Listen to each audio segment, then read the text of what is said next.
খসড়া প্রকাশকে কেন্দ্র করে কৃষ্ণগঞ্জ বিধানসভা এলাকায় তীব্র চাঞ্চল্য ছড়িয়েছে। শিবনিবাস গ্রামের এক কৃষকের নাম জীবিত থাকা সত্ত্বেও ভোটার তালিকায় মৃত হিসেবে নথিভুক্ত হয়।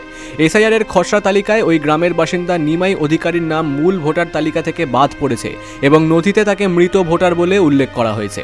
স্থানীয় সূত্রে জানা যায়, চাষাবাদ করে সংসার চালানো নিমাই অধিকারীর পরিবারে রয়েছেন স্ত্রী, ছেলে, পুত্রবধূ ও নাতি।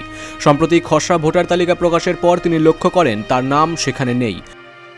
বলতে আমার ভাইপো সে প্রথমে দেখে তারপরে আমি যে আমাদের সব করিয়েছিল তার কাছে গেলাম। গেলে পরে সেও বলছে যে আমি তো দেখছি মোবাইলে, এখন দেখছি মৃত দেখাচ্ছে। তো আপনি কি বলবেন এটাকে নিয়ে? তা আমি এখন জ্যান্ত মানুষ, আমাকে মৃত দেখাচ্ছে, তা আমি এখন কি করব?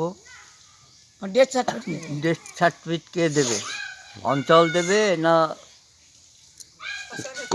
কমিশন দেবে? আপনার বয়স কত? 72-এর উপর ছাড়া কম না। আপনি কত বছর ভোট দিচ্ছেন? ভোট দিচ্ছি, আমার জন্ম এখানে।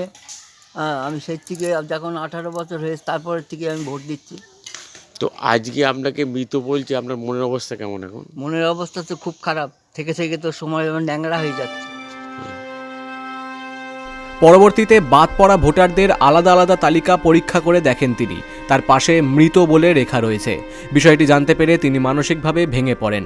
ঘটনাটি প্রকাশ্যে আসতেই নিমাই অধিকারী স্থানীয় জনপ্রতিনিধি ও সংশ্লিষ্ট বিএলওর সঙ্গে যোগাযোগ করেন এবং নিজেকে জীবিত প্রমাণ করার জন্য প্রয়োজনীয় নথি পেশ করেন। প্রশাসনের তরফে জানানো হয় এটি একটি যান্ত্রিক বা প্রযুক্তিগত ত্রুটির ফল। সেই সঙ্গে ফর্ম 6 এর মাধ্যমে নতুন করে তার নাম ভোটার তালিকায় অন্তর্ভুক্ত করার প্রক্রিয়া শুরু হয়েছে।